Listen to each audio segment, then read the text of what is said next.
Hello, this is Evan Hunter, and this is my independent hiking project. And I chose Great Falls Park for my project.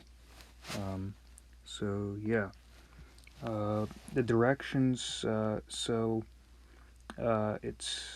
It's right by the Potomac River, and so from Middletown you take I-81. You know, you go on 66, and then you go into the Beltway, which can be a nightmare. but then you of course find your way there. But and then you also have to pay at the gate. I believe it's $10. Maybe it's higher, but I don't know. But then from there you can park in an available parking space, and then the trails from there should be easy to find. So for my hike, I kind of started with the Matildaville Trail. It's pretty nice because you get to see like lots of the like ruins from like what was known as Matildaville, um, and other stuff. Uh, but yeah, the I mean for the trails, I guess especially the signs were a bit hard to like read. Uh, where they're pointing and stuff like that. So I guess be careful of that, and of course be careful when you're driving. Um, so yeah, that's directions. In terms of terrain, so it is a bit rough and rocky. Um, uh, especially like along the like coast of the river. Um, like the elevation kind of changes drastically. Um, and it's pretty rocky and stuff like that. But uh, but I remember also one area where I hiked at, like there was even like a warning sign saying be careful of ground nests. So yeah, so watch your step, I guess. Uh, and then there are other areas with like hills and I guess mini valleys and stuff like that. But it's a pretty interesting area. And this is kind of what it looks like along the Potomac River. So as I said before, it's kind of you know drastic changes in elevation at the I guess coasts or banks of the river. Yeah, and it's rocky, very rocky. So yeah, and then this is one of the best scenes in the entire park of the falls. Uh, the last time I was there, there were a lot of people. Uh, so yeah, it's hard to find a spot like this to get a picture.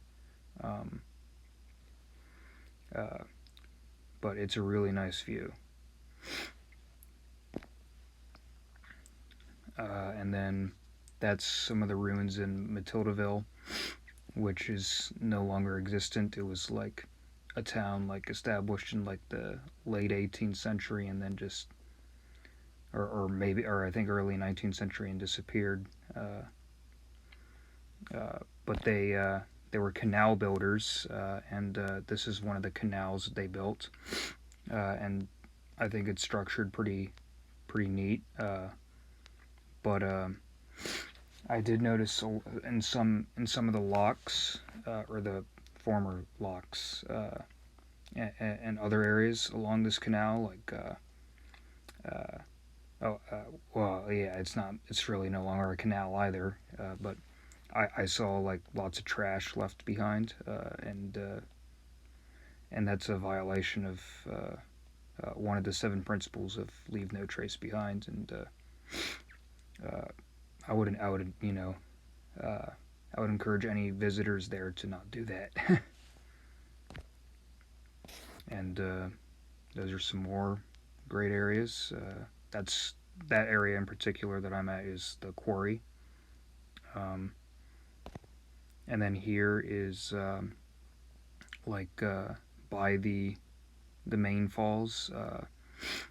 It even like lists how the high points of flooding right there.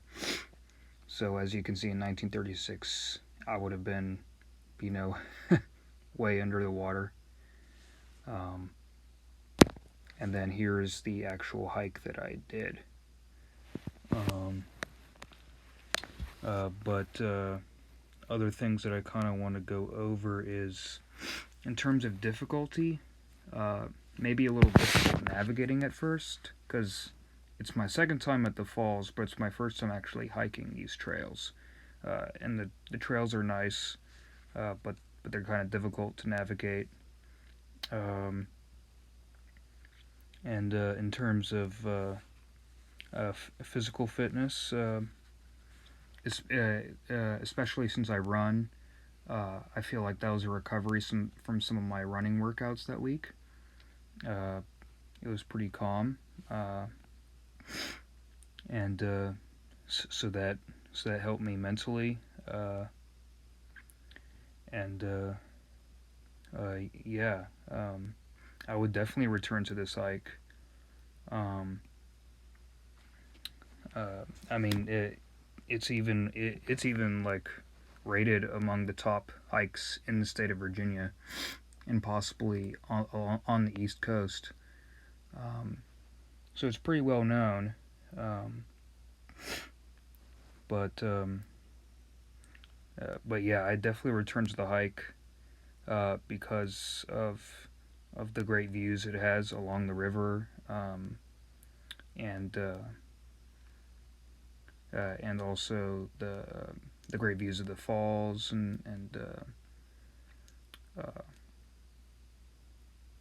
and what else was it?